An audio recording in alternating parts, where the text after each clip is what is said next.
Welcome to everybody. Thank you very much for joining us. It's an absolute pleasure. We're very privileged that you're all coming to see us and to talk to us today and want to find out more about being a financial savvy freelancer. This is the second of our webinars. The first one last week, we had John Cowley on and Jake Ward from Oakwood talking in-depth detail about taxation and finance and everything. And we tried to make it as sexy as possible. We got some lovely feedback, so thank you very much. Just to let everybody know, the session is recorded and we will be taking the session away. We will edit it down. Hopefully, we'll try and get it down to about an hour. Last week, we ran for an hour and a half and there was a huge amount of questions and it was very successful. We got some lovely feedback. So today we are on session 2 of the webinar. My name is Paul Jones. I'll be your co-host today with the wonderful Susie Green as well. Just to let you know, once again, we are recording it. The information that you will get is given to you today it's for guidance. It's not advice. You know, you can take this further. You can speak to our guests or to any of the information that is shared to follow up. The idea is to give you some guidance on your financial well-being, certainly for this session. Also to make sure that you're insured properly, your legal aspects are all working well. Susie, can I pass over to you and you can tell us a bit about yourself and maybe we can chat a little bit about backup too? Sure. I was going to say as well, we called this session Staying Out of Trouble. It could also be Getting Out of Trouble. The first one was very much us sort of setting up shop. And this one is particularly given the current, uncertainty, who knows what's happening with the sort of global financial markets at the moment, which obviously will affect us. So we're going to be looking at sort of tackling money worries and, as Paul said, the insurance side as well. So I'm freelance. I've worked in this industry, 25 plus years, really, really old, been here a long time. I have a limited company now. I was a sole trader for years.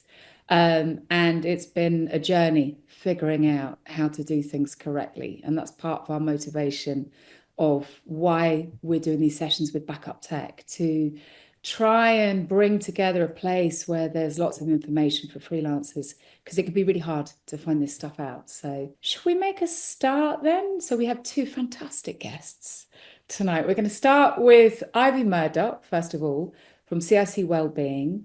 And Ivy is going to be kind of heading up the first part of today's session with this whole kind of idea of how can we, money worries is a big thing for most of us, particularly when you work freelance. It can be very much times of feast and famine. Shall I hand over to you, Ivy, to start us off? Last thing to say as well, I can see Paul's put it in the chat. Please ask questions all the way through. Because this is recorded, your name won't appear anywhere. Thank you, Susie, and thank you to both you and Paul for allowing me the opportunity to be here this evening to talk about money worries, which, it's something that I don't think as a society we do enough of, because there's always a lot of stigma associated with talking about money, particularly money problems. People are possibly a little bit more inclined to want to talk about when things are going well. And less so when things maybe aren't going quite so well. And financial well-being is a concept that's been around for a while, and it's definitely being talked about more. But it's one of those things that I don't think we necessarily speak about the impact it has on our mental and physical health, and also our relationships when things aren't going quite so well with our money, or when we're stressed or worried about our money. And when I think about sort of financial well-being and managing money well, which is, I think, the ideal state that we all want to be in, it's about kind of having those pillars of good money management sort of down, or thinking about them in the sort of the day-to-day. And as you said, we're in uncertain times. I feel that we've been saying this for 5 years now, from, when COVID happened, that we all thought was going to be sort of a temporary thing that didn't last quite so long. Cost of living has gone up. We've had the recent statement from the Chancellor around, welfare changes and cuts to welfare. bills going up in April that will start to impact us all, whether you're employed or freelancing, or everyone in the country is going to be impacted in one way or another. And there are things that we can look to do to kind of soften that blow a little bit. And it does require a bit of investment in ourselves from a time perspective. So it's difficult, I think, to take a bit of a critical eye to our finances. It's something that we want to bury our head in the sands over a lot of the time, and not really go into our banking app and look at where our money's going and set up a budget. Now, I through my work deal with debt advice organizations, and one of the things that I'm always really shocked about is kind of the amount of people that contact them that haven't actually done a budget at all.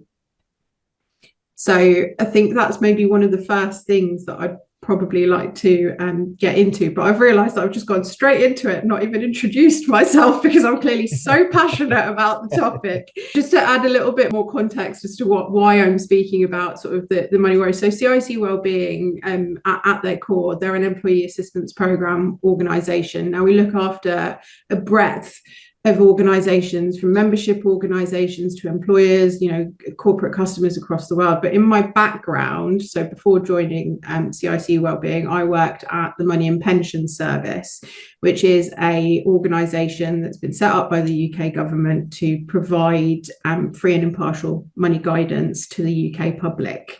So that's why I'm so passionate about this topic and financial wellbeing as a whole. So just to provide a bit of that context after I dove straight into it. But speaking of budgets, I don't know if anyone feels comfortable in the chat saying whether they have a budget, whether they regularly review it, if it's something that they regularly do. I know that I didn't.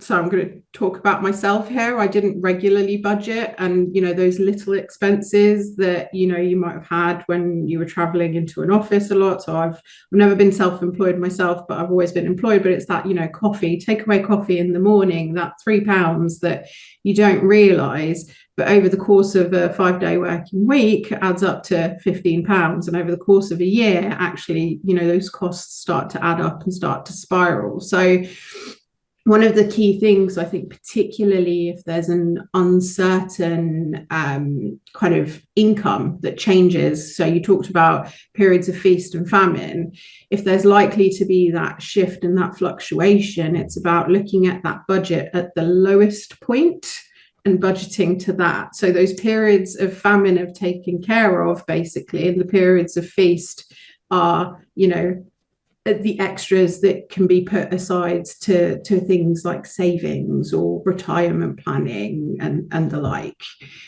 For tours, it's very much before you've done anything, you work out, is this viable? What's the worst case scenario if it's just flat fees and no, you don't make any extra money on top, it hasn't sold well, and then what's the best scenario? And then it's like, it's always, that costs a lot. Where can we start trimming? Where can we start saving money? And it's such an interesting thought to actually do that for yourself. Yeah. And over the course of 12 months as well. It's kind of take the average across a year and then sort of divide it by 12 to try and make it as easy as possible. And then kind of look at where your income's likely to be, look at your expenses, and then it's about looking at those expenses, and as you said, where can you cut back? But when I say cut back, I don't necessarily mean deprive oneself of something. I mean, where can we negotiate with our suppliers, perhaps? I'm personally really terrible at negotiating with my suppliers. I find confrontation a bit challenging, and I find that haggling for a good deal is a bit of a confrontation. But if you've got someone in your life who enjoys doing that, or enjoys doing the research to find what the best deals are, for me it's my husband, but I have friends that are really into finding a really good deal. I'll set them on finding what the best deal is for internet access or phone bills and the like. and get their help to collate and distill that list down so that then I can take that and see where I can make those savings. But it's also, you know, it's quite daunting when you think about putting a budget together for yourself for the first time, because it is kind of having a look at everything, warts and all, as it were, and going through your banking app. And, you know, the first time I did it, I made myself a cup of tea, grabbed myself a slice of cake, rainy Sunday afternoon, and I went on to a budget planner. So there's loads of them out there, but the one that I quite like to use is the one on the Money Helper website. So I'm going to see if I can, this is where we test my technical skills, whether I can pop it in the chat for people to access. But you are able to save this budget planner. So when things change, you can go in and update it as, you know, costs will change, or your bills go up or go down, or your income changes. You can simply go in, update those sliders, and at the end of it, you'll get a tailored sort of report almost as to where your expenses are going, with some guidance of where you might look to make some changes. So I think as freelancers, you know, just to put this into context, so everybody on this call, we're all professionals, or we'd like to think we're professionals. So we ought to be as professional as possible. And just to make Susie's point about being a tour manager, where you're responsible for a budget, everyday life, we still should have a budget. You know, if you've got rent to pay or a mortgage to pay, you've got gas, electric, or utility services, all of these things that need to be paid, you need to know how much you need to earn in order to be able to pay that, you know. So I think it's worth understanding as a freelancer or a limited company or self-employed, however you operate, that every single business will do what's called a cash flow forecast. And that cash flow forecast will simply involve having a basic overview of how much the business is going to spend and going to use. So I think when we do that, we get a better understanding of what the business is doing. And as a freelancer, that's exactly what we should be doing. So the idea of this money helper that you've just put in the chat, we can see that in the chat now. That's a brilliant starting point, isn't it? For I think everybody should be looking to do this, like you say, not just because to know where you are, but especially for those times when money's really tight, to make sure that you can pay those bills. Would you say that's okay? Would you think that's right? I'd say that it is, a lot of it is actually around that sort of future planning and thinking ahead slightly. So I'm going to use the example of mortgages. You know, there's loads of people out there that are coming to the end of their sort of fixed rate terms that, you know, were at a different interest rate, and now they're potentially having to negotiate a higher interest rate on their mortgage, which will obviously have an impact on their mortgage payments. So starting to think now of the fact that, you know, your mortgage payment might go up a couple of £100 a month, and what can you start to do from now to manage that difference in cost. So it is about, you know, that forward look, which can sometimes be quite challenging, especially because it is a bit of an unknown entity out there. We don't know what markets are going to do and what's going to happen, but based on all of the information that you have available, because that's, you know, even when you're doing a budget for a tour or for a project, you can only base it on the information you have available to you at that point in time. So it's about reviewing your budget regularly as well. So when things change, when your situation changes, when your circumstances change, you know, life events happen every day. There might be a new addition to the family, there might be a bereavement, there might be a, you know, different circumstances will come to play, and having a look at your budget at those times is crucial to help you sort of forward plan and manage some of those changes. But it's also about looking at everything that you might be entitled to. Are there any, you know, benefits that you might be entitled to that you can claim for that you're maybe not aware of now, and having a look at some of that information, any grants, you know, anything to support basically that income and maximize that income for those times of famine, to make sure that you can manage your outgoings. It's also, I know it's really challenging, particularly now with costs sort of spiraling, but if there is any of those small pockets of savings that can be made, it is sort of best practice, rule of thumb, good idea to have a couple of months of expenses set aside, so that if that work does dry up for a period of time, those sort of basic expenses are covered. And this kind of leads me into talking about debt. Can I ask you a quick thing? Of course you can. You go into the big one. So I guess what I'm thinking is it's really interesting, the idea of budgeting and having a spreadsheet and it being like a living document. Yeah. Keep going back into and keep reviewing, and where am I at? Am I on target? You know, am I over target? Could I put some away? But it makes me think as well, I remember particularly at the start of the pandemic when I was like, oh my God, I have got no idea when money is next going to come in. And I realized how much direct debits were going out of my bank account. And I mean, some of them I was like, I don't even know what that is, you know, and I've been paying it for like 2 years. And I wonder as well if it's like, it's a good habit to keep reviewing, you know, as well as like you say, look at, you know, your phone when you come out of, you know, your contract.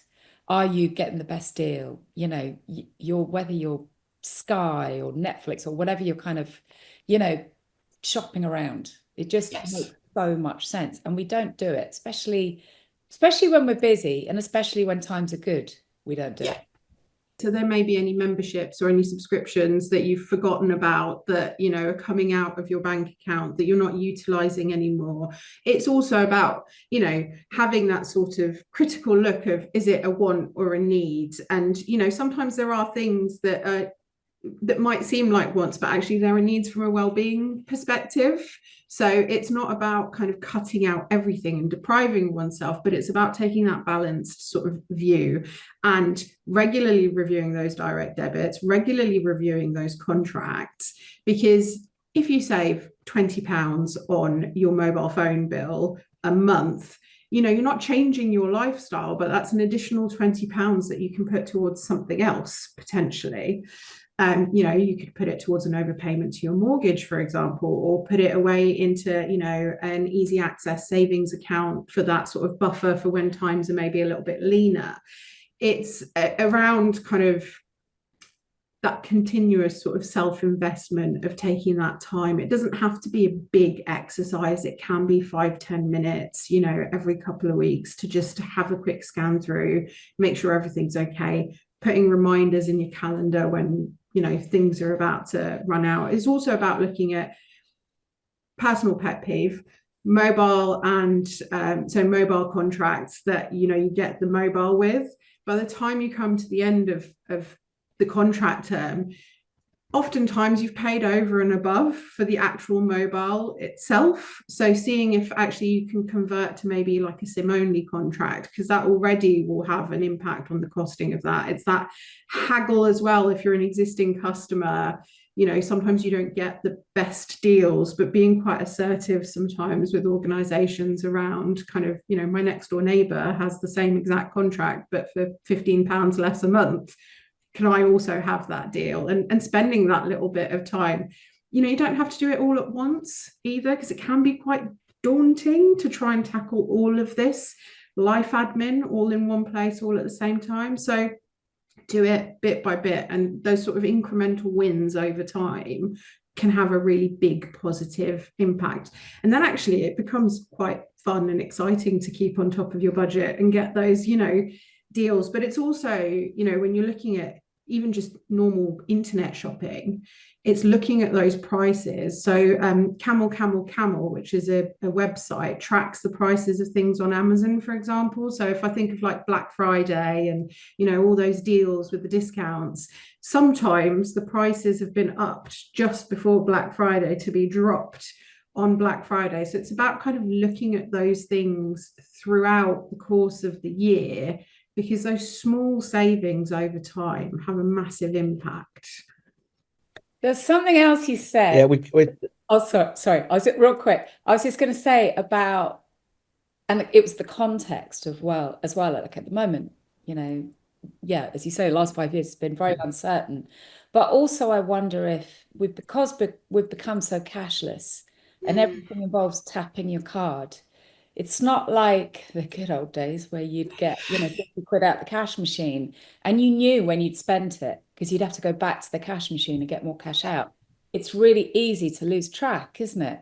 Well, a lot of the time you don't even have to take your debit or credit card out of your wallet anymore, because it's on your phone or your smartwatch, and you can just, tap. There's psychologically, I don't think we connect with that quite as much as we used to, with having to physically open our wallet, count out the cash, and physically hand it over to someone. So there is some of that as well. I was in London yesterday for a work training, and I looked on the train home on my banking app, and I realized I'd had 2 takeaway coffees, but I actually hadn't psychologically processed that I'd had 2 coffees, because it was just so easy, just, tap. And when you look at that, I know it's a coffee, so it's like a small amount of money, but actually if I was doing that every day, that cash adds up to quite a lot over time. So yeah, I think when you put those into a budget planner and you say, well, I travel, if you're a hybrid, you're working hybrid, for instance, you're working 3 days at home and 2 days in an office, or you're going to site. When you do that, you stop off at the train station and you grab a coffee, and you grab 2 or 3 of those. And then the average cost of a coffee is what, £4 now, £4 or £5? That's £15 a week, which is, what's that, 120 quid? Then it's over the year, you start to see this £1,000, that was £1,000 that you spent on coffee. So it's about thinking about that process, isn't it, to make sure that you can save that money, because whilst that, missing a few coffee doesn't really make a big difference, but actually it makes a massive difference at the end of the year when you see how much you've saved it, especially if you're getting to that point where money's becoming consistently tight. As we mentioned before, we have a cost of living crisis. The cost of everything is going up. Wages remain stagnant, or they stay well below the retail price index and inflation. So everybody's starting to suffer more and more and more, and unfortunately that's something that is going to happen on more and more occasions. There's a comment in the Q&A which is from one of the attendees. Says, I try to budget for a week, food, transport, treats, etc., to try and keep my things in control, so I know when I can treat myself, etc. Rent is removed, but it's a reasonable number that I can easily cover all basics and a few extras. So that's quite a sensible approach. But the one thing that stands out is obviously removing rent, so obviously things like rent, and it kind of leads into that. Where do we stand if we've got all of these things that we have to pay, and it becomes overwhelming? We've done our budget planner, we're looking at it and going, oh my God, I can't afford to do this. What happens then is we start to not pay the bills. So then there's what do we do? What do we do that we have to pay? What are the things that will really get us into trouble? And what are the things that we can say, well, is that one really important? I think that kind of segues very nicely into that, doesn't it? When things go wrong, because unfortunately they do, and with the costs going up, and in a lot of circumstances, we have to take out credit, and in good times we might take out some credit, and then what happens if we can't pay it back? Now, priority and non-priority debts, but a lot of the time there's some debts that are priority that people might not think are priority, and vice versa.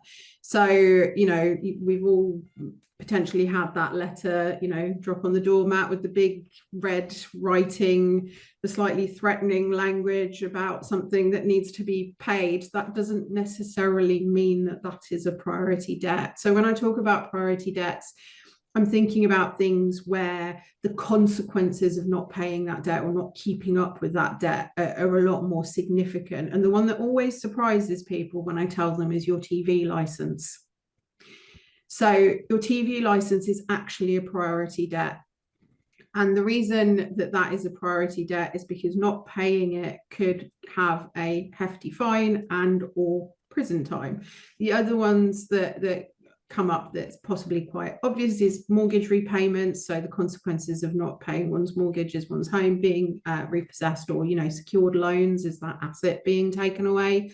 Rent, council tax, HMRC debts could potentially be sort of more important. The ones that are non-priority, which often actually interestingly are the ones with the more aggressively worded letters, are things like credit card debts, hire purchase agreements, unsecured loans, water bills. So your water cannot be cut off because that is a human right, whereas your gas and electricity are a priority debt because the energy company could potentially cut those off.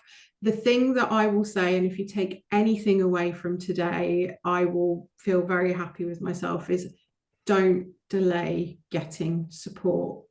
I know there's stigma. I know that it's daunting to open those letters and to make that phone call to ask for help. But the earlier that phone call is made to a debt advice agency, and there's loads of free ones, and the one that I'm going to mention because they support self-employed people is PayPlan. So I'll pop their website information into the chat, but they support people with debt advice, and they will talk to you each individually, work through your budget. If you've not set up a budget, look about, your kind of look at the situation that you find yourself in and what solution and sort of advice, because they're actually, regulated to provide debt advice. They can talk through that, including sort of looking at, I can see there's been a question around sort of tax debts, and they'll talk you through that and kind of what's priority, not priority, and kind of how to talk to your creditors and what the options are to get you back on track. So I'll pop their website just in the chat for you, and hopefully everyone can see that. But there's no judgment. There's absolutely, they're really non-judgmental. All the debt advice agencies, they're there to support people who find themselves in a difficult situation. The other thing that I just really briefly want to touch on, and I'm conscious that I can talk for England on this topic, is food and shelter. So those are two basic human needs. And if you're finding yourself in a situation where you're struggling to feed yourself, or you're having issues around housing, so there's food banks all around the country. So Trussell Trust actually have a network of food banks. Oftentimes, if you need to access a food bank, you'll need a voucher. So you can access that through a GP or Citizens Advice Bureau or the police. And Shelter, who a lot of people always associate with as being sort of the homelessness charity, but they also provide housing advice and housing support. So they've got a helpline, and depending on which country you're in the UK, if you visit their website, you can just select which country and phone the helpline for emergency housing support and advice. Because those are things that, if you do have debt or you find yourself in a difficult situation, you want to sort those two things out before you start sort of tackling your debt, because that's one thing that you then don't have to worry about quite as much. Just to respond on that. So what about, and I'm just thinking again, the life stuff happens when you have a panic reaction. Yeah. You're in the midst of, I don't know, separation, divorce. Yeah.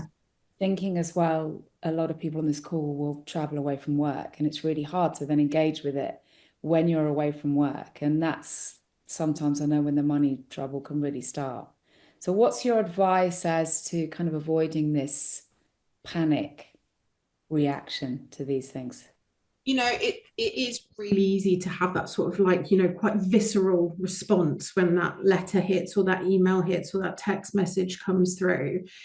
It's taking that second, taking stock, contacting organizations like PayPlan, because the thing is that when we think of going through a life event like illness or divorce, or even menopause impacts how women make financial decisions a lot. There have actually been studies where women have taken their pensions early because they've struggled with the symptoms of the menopause and stopped working and not thought of the long-term impact that could potentially have on their finances sort of long term by drawing down that pension.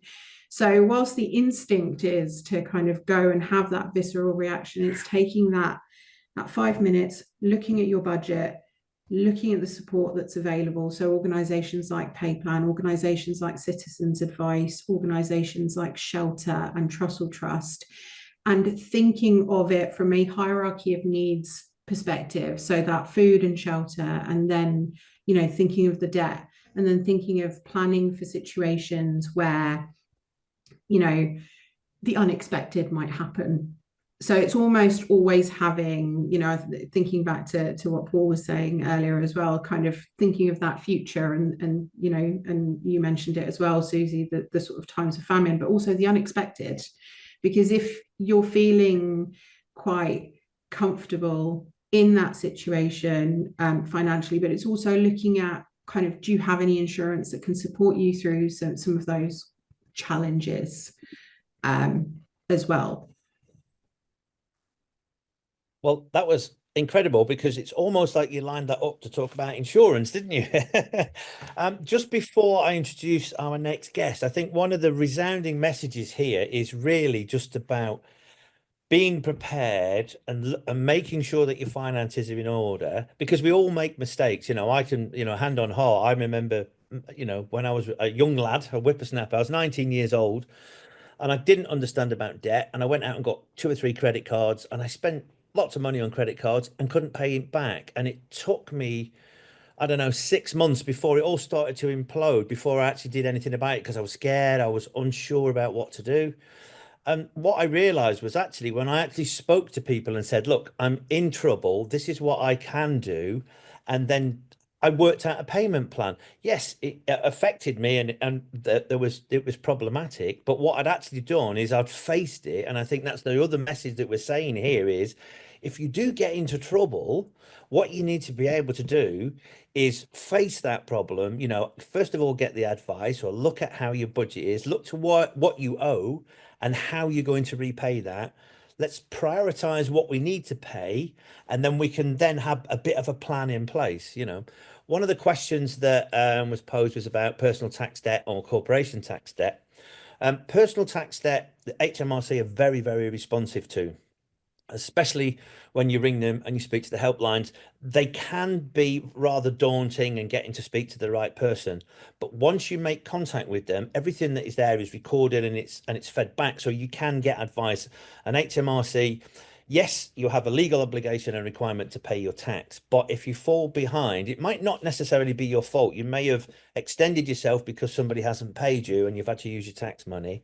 You explain that to the tax office, and they will be sympathetic, but you will still have to pay your tax. But they will set you a payment plan up and help you. But you have to be pragmatic. You can't get upset or angry with them. You've got to talk to them responsibly and be, you know, be pragmatic in your approach. The corporation tax debt, it's slightly different. It is a commercial debt which is associated with your limited company, so you will be legally obliged to pay that.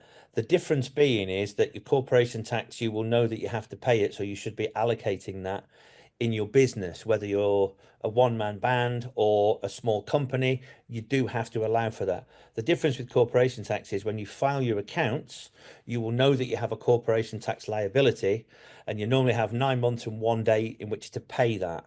So you do get a little bit of leeway. If you find that earlier you haven't got that money, you need to get in touch with HMRC straight away, because if you leave it too long, you will incur penalties and all sorts of problematic, you know, moving forward with HMRC. So the advice is, file your accounts quickly and effectively, keep an eye on your corporation tax, and then if you've got a problem, you contact HMRC straight away and speak to them. So I hope that's a reasonable answer there. Ivy, thank you so much for your real in-depth knowledge there of debt and management and what to do. And thank you very much for the links. We will share all of these links, and we'll share details of everybody. And obviously everything is being recorded, so you'll be able to watch this back. But we will be, later on, once we've finished all of the webinars, we'll be sending all of these details out to everyone. If you've signed up for the webinar, everyone that signed up will get a copy of that. We're going to send out sheets with all this information on and links, so that you can get in touch with people if you are struggling. Our next guest is Mr. Gary Brooks. Gary, welcome to the webinar. Thank you very much for coming. You're obviously an insurance specialist. Do you want to introduce yourself and tell us a little bit about yourself, Gary? Yeah, thank you. And thanks for having me. Yeah, firstly, Ivy, that was really very good. And some of the things you said resonated with some processes I've been through in terms of budgeting.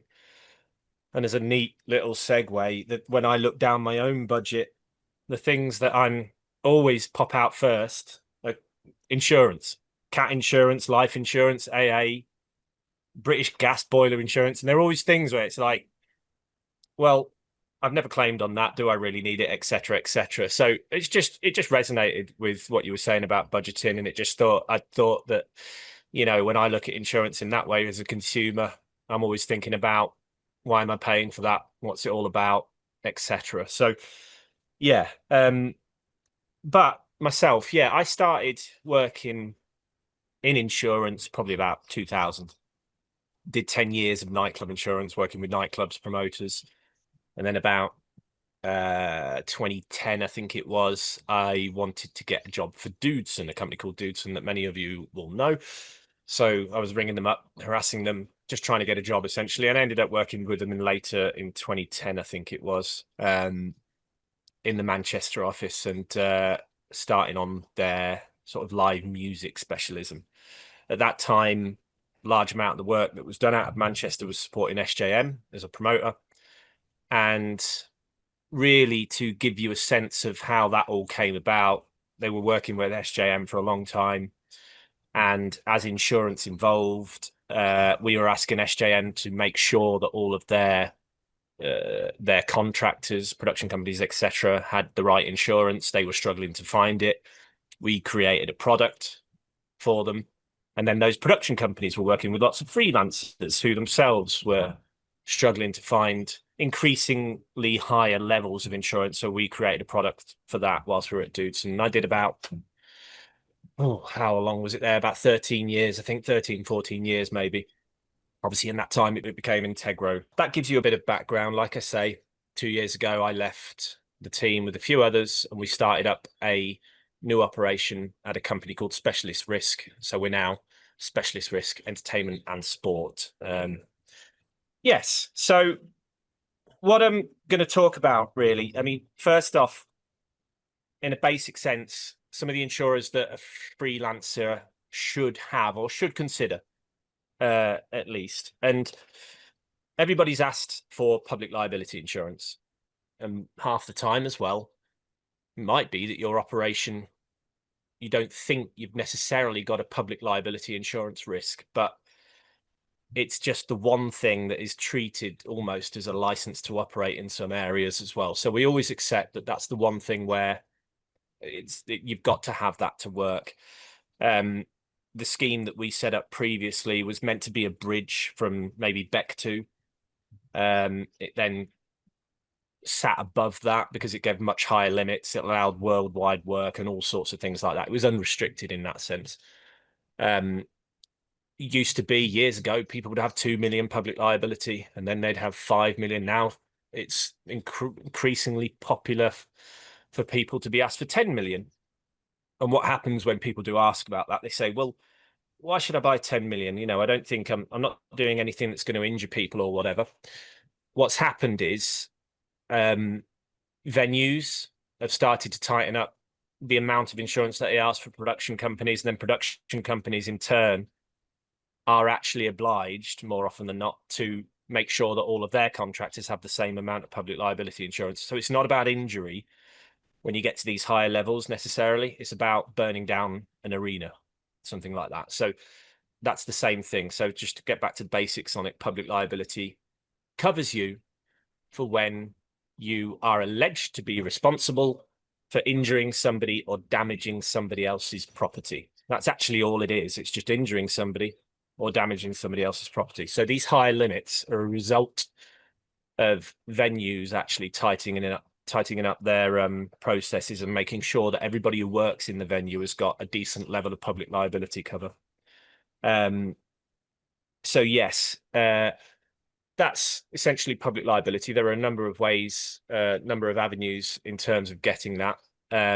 But you really do need to make sure that it insures you for the jurisdictions of where you work. So if you work in the Middle East or if you work in America, you need to make sure that that policy will cover you for claims made in those jurisdictions. If you're working in the UK, EU, most policies should cover that jurisdiction, but getting a worldwide jurisdiction is something that's quite rare. Something that we do now, obviously, as well. So that's something to pay in mind for your public liability insurance. And you should be asked when you purchase it where you expect to work over the next 12 months. That should be one of the core questions for it. And in the freelance community, you should be asked where you expect to work, what level you want. And that really should be it. The product should be commoditized enough to be priced on those two things. Travel Gary, insurance. you're a sound technician. That to me would be fairly straightforward in the instance you've just given. What about somebody that is like an NRC level 1 rigger that's instructing people?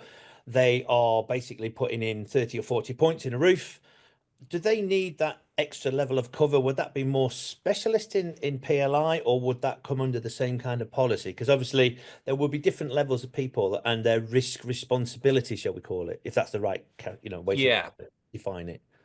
Yeah. So from my experience, if you're buying it from a specialist, so therefore from my experience, a rigger shouldn't be paying too much more than anybody else who is involved in entertainment crewing or anything like that. Okay. I know that may seem strange to say, but there are certain questions, again, in my experience, that that might catch a rigger out in terms of performer flying. That's a common question that might be asked. If you say you're a rigger, you might be asked about the fact, do you do any performer flying? And then there may be an increased rate on that front, potentially. But given the volume of freelancers and the way these products are set up, generally riggers don't tend to pay any higher premiums at the freelance level. Got to remember as well, and I don't mind saying this, that freelancers tend to not produce many public liability claims. They tend not to do. It's just that there's two things that the nature of this industry that mean that freelancers rarely have any public liability claims. One is the show must go on. So often we don't actually get to have to deal with the problem ourselves. It's been fixed, whatever it might be, if it's property damage or something like that. And another one is just the flow, the contractual flow. So the promoter would first probably receive, if somebody has been injured in a crowd or the crew's been injured, the promoter might receive it first. And then there's got to be a whole sort of record keeping process or legal process for the promoter then to pass it on to a contractor if they feel they want to. And then that contractor's probably got to pass it on to one of their individual crew if they feel they want to. So it really is the most, how can I put, the really most silliest of mistakes where that contractual flow goes all the way down to an individual freelancer, where people feel comfortable doing that, because the way it's set up is each of those parties are fronting whatever the contract is, whatever the job is. So it's rare that public liability claims make their way to individual freelancers. From my experience. I think there was one case a while back. I'm not going to, I mean, we're definitely not naming and shaming here, but there was an organization with a policy that didn't cover, I think it was a video guy, and a video wall was damaged, and it was quite an expensive costing. And I think that then went to the freelancer, didn't it? I think this is going back about, it might be nearly 10 years ago, something like that. So one of the things I've always done, freelancers will say, well, I've never had PLI and I don't think I really need it. But from what we're talking about, it sounds like you're better to have the insurance and be covered to make sure that you have, you're covering that risk.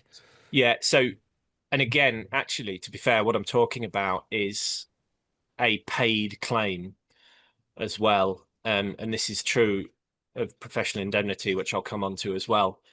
But what is common is that all parties would be dragged into a claim. That is common. Where and therefore your public liability insurance will pay to defend you properly.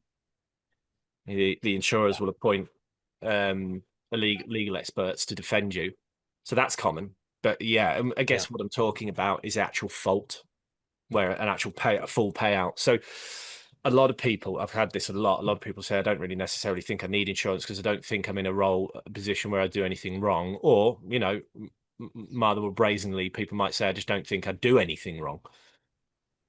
Can I butt in, because it's really interesting this, because I was having this conversation, you know, with Paul about what happens if you're on a tour, say, and you're in the office.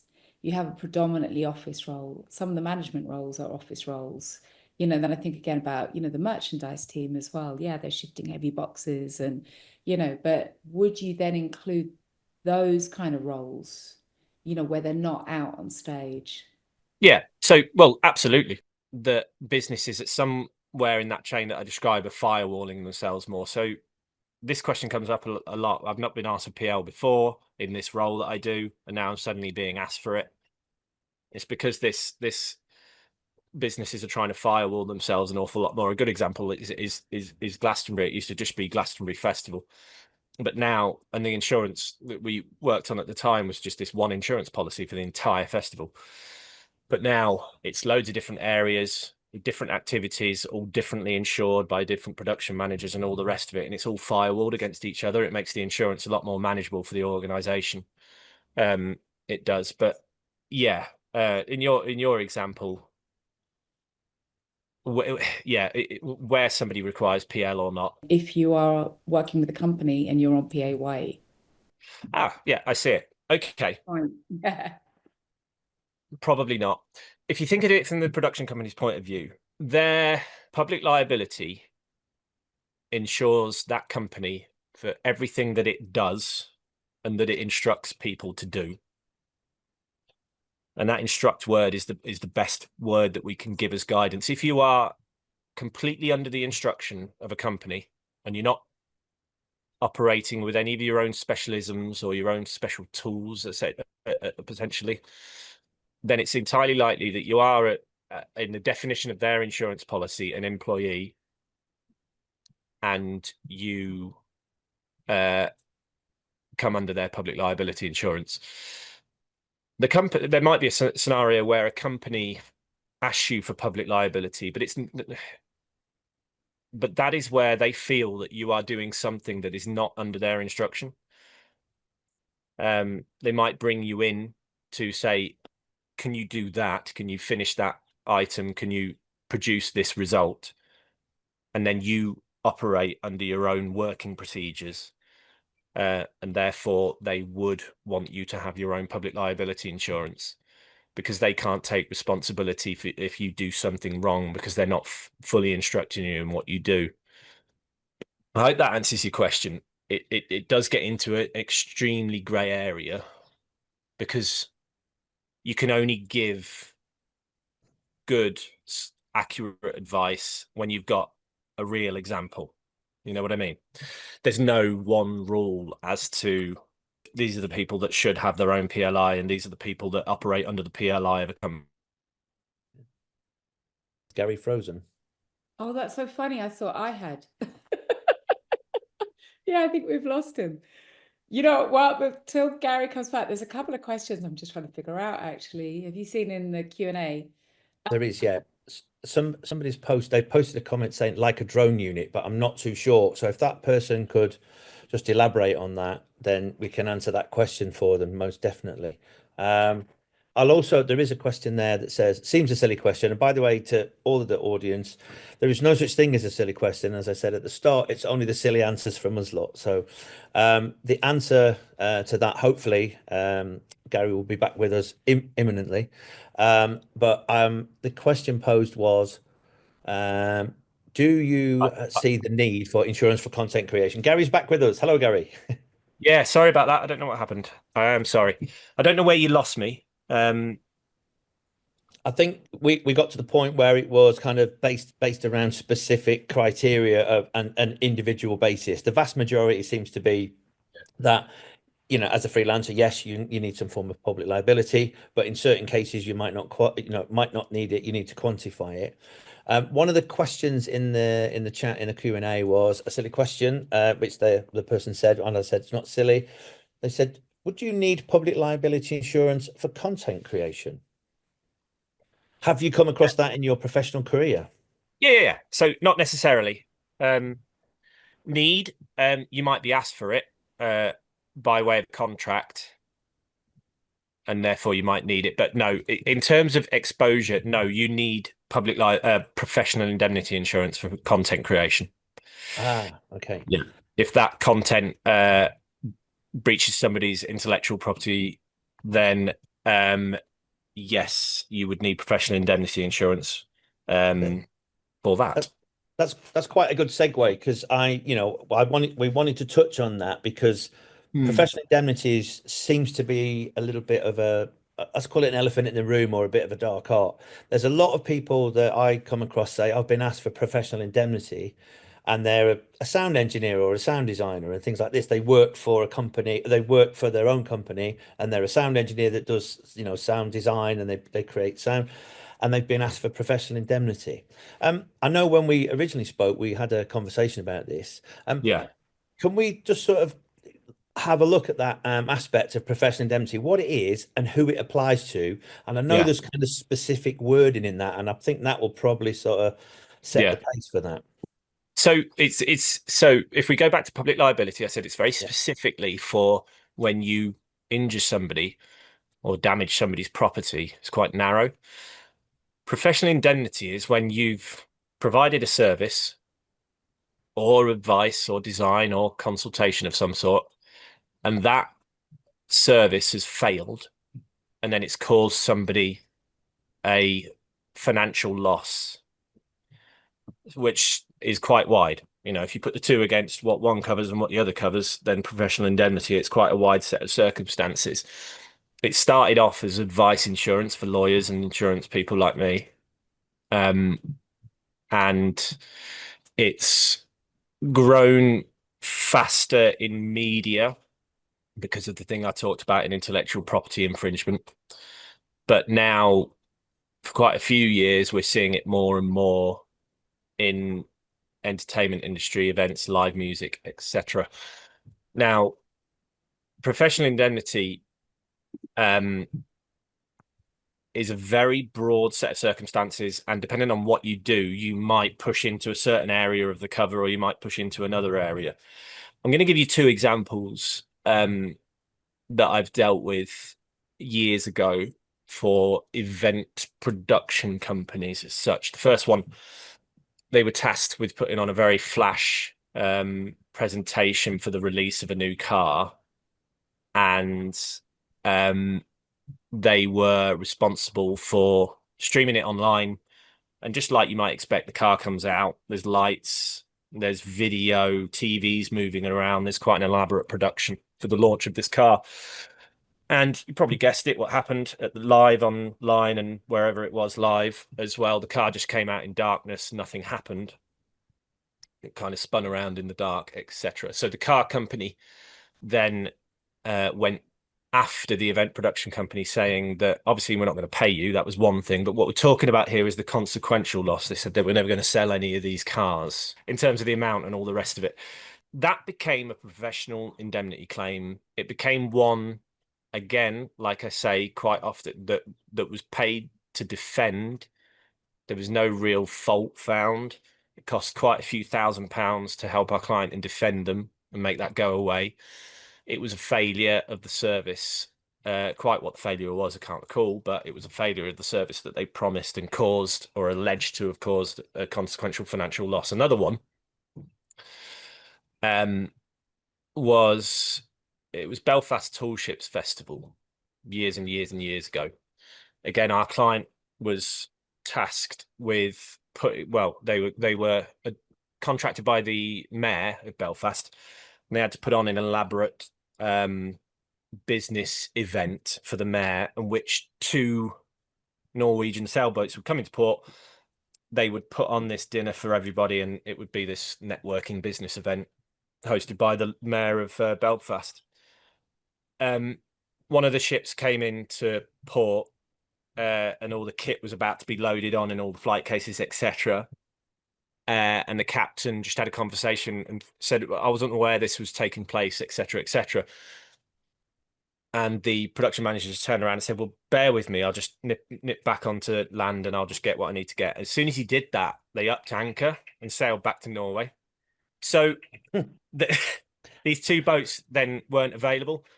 The client had about an hour to make alternative arrangements. So the mayor and all of his esteemed guests were having a takeaway in a gazebo on like at the port side. So that then resulted in whatever the error was in the booking of those items, that resulted in a professional indemnity claim. Again, not just for the whatever it was, £50,000 that were paid to produce that, but the consequential loss that was being claimed as a loss of business, loss of this thing that you do see where people say, I've lost face. It's hard to put money on that, but you see that in professional indemnity a lot. That's another example of sort of physical events that have gone wrong. And I mean, you'll note both of them are corporate events as well. It's not often that a promoter for a music festival would purchase professional indemnity unless they're dealing with content or dealing with brands, etc. Because that is another element of what professional indemnity does. And speaking to that person's question, it's content. So intellectual property infringement is covered by professional indemnity. Also, in that vein, songwriting. We've done a lot of songwriting insurances. When Hypnosis Music Fund was buying up individual catalogs, we were arranging a lot of insurance for those individuals because they remained responsible for what they'd written. And if there was a claim going forward, Hypnosis were compelling them to have insurance for that. So it provides content as well, intellectual property infringement. So that's an overview with a couple of examples of real world claims where we've experienced on professional indemnity. So yeah, if you're producing content, certainly, but if you're providing a service, if you're a rigger and you're doing a plot for an event and you've got an error in the plot and it gives rise to a cancellation of a show, etc., it's that sort of thing. Okay. There is a nice comment in there. He said, is now a good time to tell Gary that he had me insured to fly 12,000 kilos of truss above Bon Jovi? Yeah. So you've obviously got the reputation there. So somebody's actually made that comment and said, and the comment is, it does focus the mind, which I'm sure it does. I mean, I think, again, with insurance, people sometimes dismay and go, oh, do I really need it? And it's normally the point where you haven't got it and you actually really need it. I mean, I've been in the business 25 years. I've had very small incidents where we've never had to utilize public liability insurance, but like something's got broken by somebody working on it, and we've always worked out around it because it's not worth the ability to claim. But in the industry that we work in, you are quite susceptible to something quite major happening, from a collapse that could be a failure of equipment, or it could be down to negligence, So I think, again, the message here is public liability is a really good thing as a freelancer to have, even if you feel it's not necessary. And it's also something that you can offset against your tax as well. It is something that is classed as an expense, so you can offset it. So I think the message is you should have yourself insured. You're better to be safe than sorry. It's not something that is an absolute mandatory and is a legal requirement that I'm aware of, but I think most people now will ask you for public liability insurance as a freelancer, whether you're a one-man band, limited company, or a sole trader. I think that's fair to say. Yeah, absolutely. Absolutely, yeah. Public liability is as I first introduced it, it's a given that most people now need to operate in this area. Over the years as well, like I say, we used to do 2 million, but we've just more or less cancelled that now, and it starts at 5 million or 10 million. For public liability. Just coming on to the point about professional indemnity, there's probably a few people saying, yeah, but how much does it cost? Pound for pound, professional indemnity is more expensive than public liability insurance because the exposure is harder to define. if you know what somebody's up to, if you know what somebody's working on, yes, they're working with venues, like I said, but it's the higher up you go the limits, the cheaper it becomes, because it's unlikely that a claim would reach those level, or it's less likely, less frequent. Professional indemnity, it's harder because we don't know, we don't easily know about the freelancers and the companies that we work with, whether that's an error that they might make gives rise to one or two shows of a multi-million international tour being cancelled, and suddenly the claim's millions and millions. So it's pound for pound. It can actually maintain its unit cost the higher you buy. Sometimes, depending on what people do, it can get more expensive. If you're ever considering, or if you've got professional indemnity in your sites, if you're ever considering it, it's something where you really should utilize advice as much as possible. You could we see people end up purchasing policies because they've been asked to, and they've got a job in North America, and they spend 500 quid to £1,000 on a policy, and then realize that it doesn't actually cover claims from North America. There's other ones that might have certain conditions, exclusions on, that can have a real fundamental effect. The excesses as well can be really high. So yeah, it's something that is riddled with potential pitfalls depending on how it's put together. But it can cost 350 quid. But if you get, depending on what you're up to, it can go up to the thousands. But in that case, it's when somebody's being compelled to purchase it, and they normally price that into their job as such. Yeah. So the good piece of advice is, as with all of this on the calls, is get professional advice. Yeah, certainly with professional indemnity. Don't just go, oh, well, I'll take this policy. Make sure it's fit for purpose. I think that goes without saying, doesn't it? You really do need to focus on specifically what you is. The public liability side of it is a lot different, like you say. It's a lot more straightforward. But I think by the sound of it, with professional indemnity, you need to make sure that the policy's fit for purpose. Yeah. Yeah.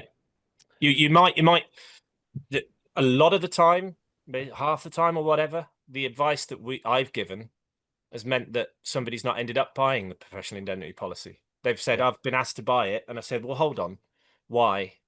So a lot of the time, we push back, helped the client push back, or helped a client purchase a much, much lower limit. A lot of the times, the people at the top end of the contract will say they need 10 million public liability and 10 million PI as well. And they have no idea that it's pound for pound, it's more expensive. So we first go back and say, do you really need that limit, and all the rest of it? So yeah, the advice can work out quite positively, really, in terms of helping you to push back on whether or not you actually need it. Okay. We have somebody's actually raised a hand. So Keith Wood. So I'm just going to allow Keith to talk. Keith, you've got your hand up. I believe you want to ask a question, I'm hoping. Yep, correct. Yeah, I'm a site coordinator for major artists, mainly playing stadiums. And obviously it depends. If you're in control of a crew, you're liable as well, aren't you? Because you're directing them what to do. And so the liability tends to go up to the top, doesn't it? So if I'm telling a crew to unload that truck with that forklift, whatever, and there's an accident, they'll say, well, you told me to do it, Yeah. And the other thing that I've noticed as well is no win, no fee lawyers. They get involved with claims. And I've had several of members of the public have either fallen over. I had one woman fell over in Manchester at Old Trafford, and she claimed she'd slipped on the trackway, and the lawyer said it wasn't fit for purpose. I said, well, it's Terraplast, it's the industry standard. So they went after Terraplast, the manufacturer, and they obviously just sent it away, and then it went to the stadium, and then they sent it on to me. And I said, well, how has she broken her leg? She claimed she'd broken her leg. And, I said, well, I hired all the medical staff, and their reports saying that no one came in with a broken leg and had to go to hospital. She went to hospital the next day in in Leeds. She's 90 miles away. Yeah. And Yeah. they claimed that she had to be off work for 3 months and things like that. And I said, well, the product was good. She couldn't tell me what shoes she was wearing, if she'd been drinking. And it was all our fault. And we were apparently in contravention of all these health and safety laws that the lawyer had come up with. And I said, well, where was she sitting? Well, we don't know. Where, it was like, yeah. So the law is not. You give a good example of that because the law is not in your favor. It's been like that. You've got to prove you're innocent, basically. Not that you're guilty. Yeah, and especially, in the circumstances where the claimant's gone to a no-win, no-fee lawyer, there's very little that you can do. What's happening there, and it talks to your first point about who's responsible and all the rest of it. When somebody makes a public liability claim, what they're saying is that you've not done everything reasonably possible to prevent injury. Now, that's such a wide thing in this scenario, and it's just not in your favor, because when this person's saying you didn't do everything reasonably possible, well, you've got to go back and then check that you did. And then as the paperwork there, was there photos of the flooring, all parts of the flooring? Yeah, I had photographs, and it wasn't raining, and it wasn't, so it was dry. Yeah. And all of this costs as well. And this is the thing, all of this costs. So there are circumstances where people can defend themselves, but... Well, we had loss adjusters, so they actually fought the case for us, and it went away in the end. But it's just time and money that you're paying out to defend yourself. I know, I also absolutely. had one at Twickenham. I was in Bon Jovi there, and one of the venue staff walked out of a lift and tripped over a forklift somehow. How you do that, I've no idea. But so they went after saying you left a forklift there, and they said we spoke to the promoter's site coordinator, which is me, and we accepted liability allegedly, which didn't, because I said, well, I looked at the date on this, and it wasn't even our show. It was Iron Maiden the following week, and it was a big insurance company who come after us, and there is a change in the law, and the law is changing with regards to that legal aspect. Small legal practices work under what's called a CFA, a conditional fee agreement. So what they do is they'll analyze it and go, yeah, this is worth chasing because we will get 30 or 40% of the fees. That's normally the way that these CFAs work. But the law now is trying to push back against these. So the Law Society are fighting this, and they're trying to bring it through the High Court to stop CFAs being used in effect for that very reason. They've stopped it in respect of car crashes. Like, you don't see whiplashing injuries anymore. It's just because people would, crash for crashes would happen. So there is change afoot, and I'm no legal expert, but I am married to a senior commercial partner at one of the big law firms. And it's one of her specialities. So I'm very well aware that there are changes afoot. Keith, when was this? Are we talking in the last year or two, or was it a few years ago? Was it quite recent? No, it was probably over 10 years ago now, the last one I had. But it seemed to be virtually pretty much every tour. There'd be 2 or 3 stadiums where you'd either I had one where people sitting in seats stood up and fell forward and poured their beer over the person in front. And so they tried to take us to court saying that you sold the beer. I said, no, I didn't. It was the stadium did. And I'm not stupid enough to, Yeah. It's a good example you give, because you can often, sometimes a lot of the businesses and the people that we insure are protected or divided from the public. You know what I mean? So there's this, one of the things about this industry is that most of the people that you insure are backstage, and that there isn't really a physical crossover between the crowd and whatever, unless the band start throwing stuff into the crowd, of course.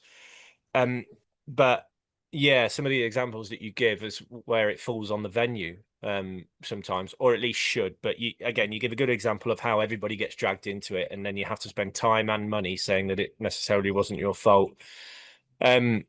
Yeah, well, they claimed I didn't have enough stewards there to stop someone tipping their beer over the person in front. I said, Yeah. I did. I can prove that I did, because, there's you have to have so many per 100 people or whatever. And that's what I had, so, and anyway, it becomes very boring when you have to allow time for the court cases all the time. I think there's a question from John, isn't it, about it's a good question about liability insurance very specific with regard to a service that a freelancer or small business provides. For example, would a rigger need 2 policies if they provided rigging services and also lighting design services? Well, no, not in my experience. It's all about the general risk. So if you've got a policy for rigging and you're also doing lighting design, it probably doesn't really change the risk profile of the policy that you've got. So you probably have the same policy, and you probably also wouldn't end up paying any different if it's rated on the rigging services potentially. So no, you wouldn't. But if you had it via ourselves or another entertainment insurance provider, the only difference would be if you suddenly did some commercial work over a certain percentage, that's when you might need a separate commercial policy. But most of the policies that we do in entertainment allow you to do commercial work outside of events and entertainment up to a certain percentage, 10 or 20%, etc. But certainly not if you're doing 2 things so similar from our perspective anyway, so similar, you wouldn't need 2 policies there. Okay, that's great. Thank you, Gary. There's another couple of aspects. Obviously, we've got things like travel insurance, especially for touring people. And one of the other things, I think, when we were at GTL last year, we kind of raised it. It came about on several levels, was about cancellation insurance as well as freelancers, specifically for things like touring. I'm conscious of time, but should we just sort of very briefly sort of visit that area? Yeah, indeed. And it's fine to sort of skim over travel insurance as well, because there's only 2 things you should check with travel insurance, and that's that the travel days are ample. If you buy a sort of a personal travel insurance policy, it might insure you for a trip that's 20, 30 days or whatever. So you need to make sure that the trip time is ample for what you're doing and the amount of time you might spend on a certain tour or trip. And also it ensures you to be in the locations that you are. So travel insurance is relatively straightforward in those 2 respects. They're the main things to look at. So cancellation insurance is, the insurance industry understands that the contractual flow should be that a promoter buys cancellation insurance for an event or a tour, and they will be insured for any necessary costs which they're due to pay. So if any of the artists or production companies say, I know this has been cancelled, but you're still due to pay us, look at the contract, then they'll be insured for that.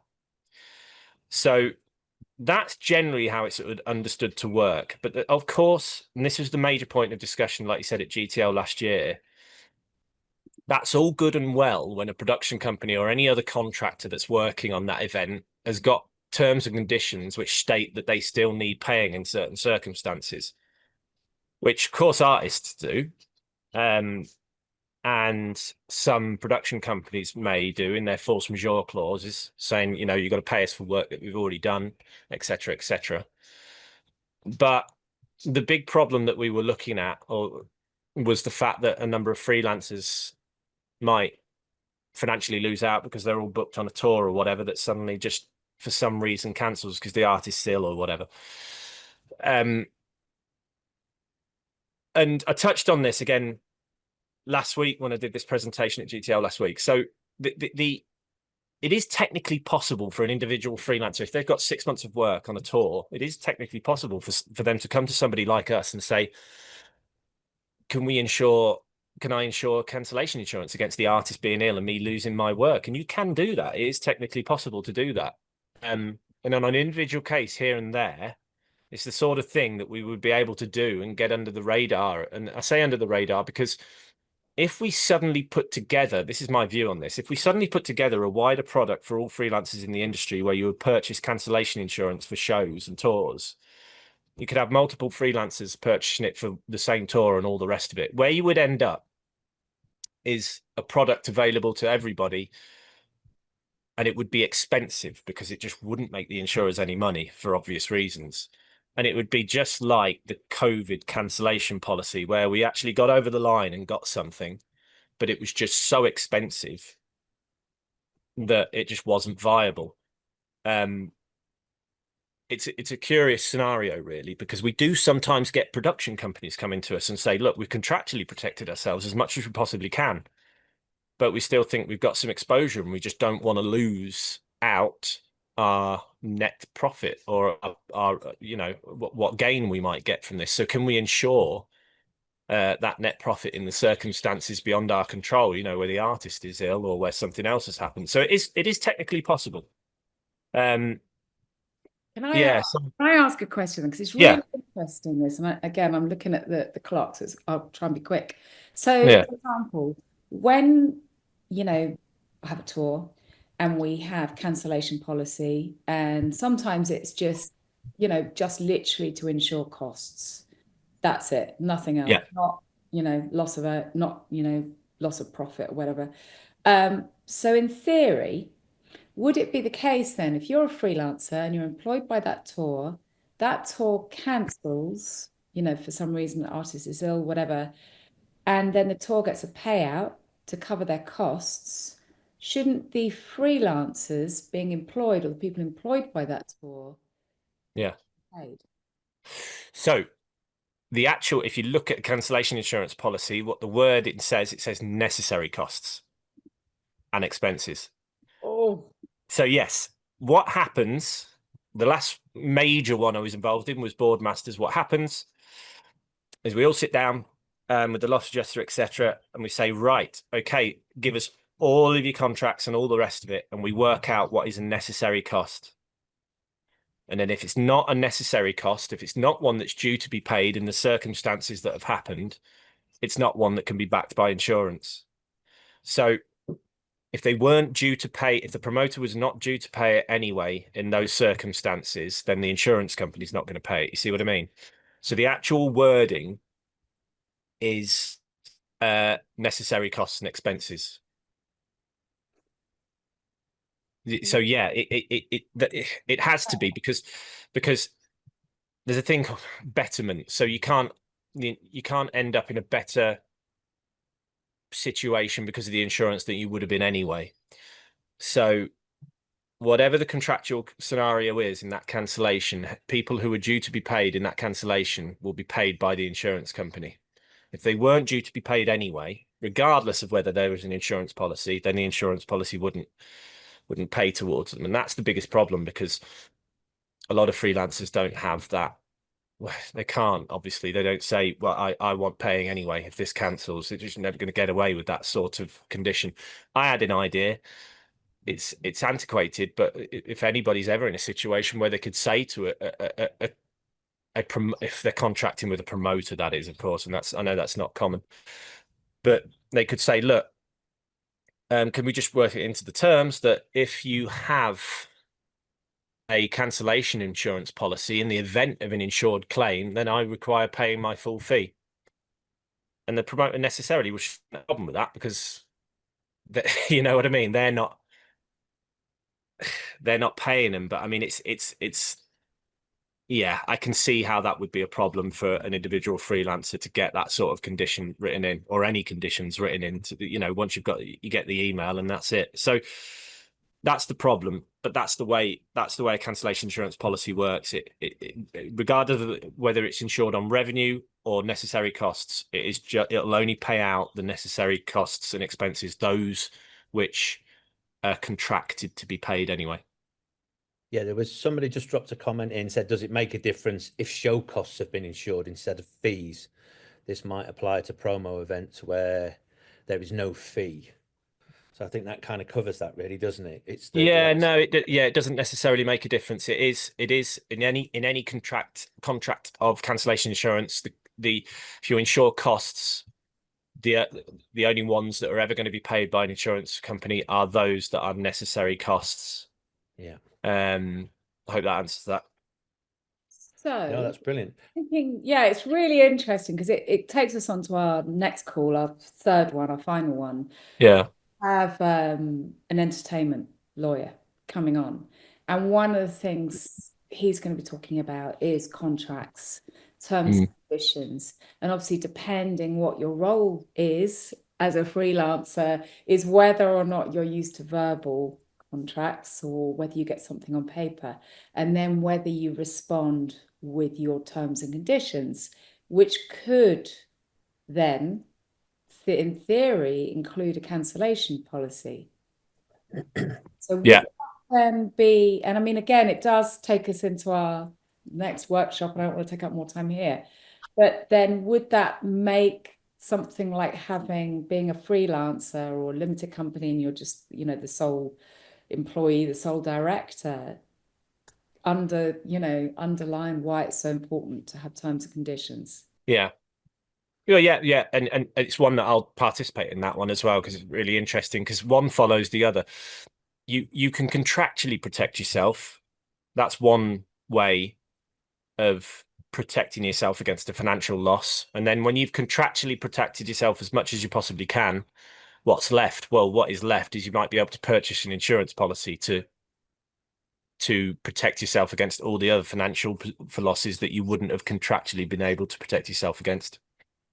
I mean, it's good. It's easy when I'm talking to promoters and some production companies about this, because they've got a certain amount of power to wield in contractually protecting themselves. But this is the thing, and this is the challenge for freelancers, because you might not be in a position to wield any power around amending contracts and going back to whoever's giving you the work. So it'd be a really interesting session, that. Really interesting.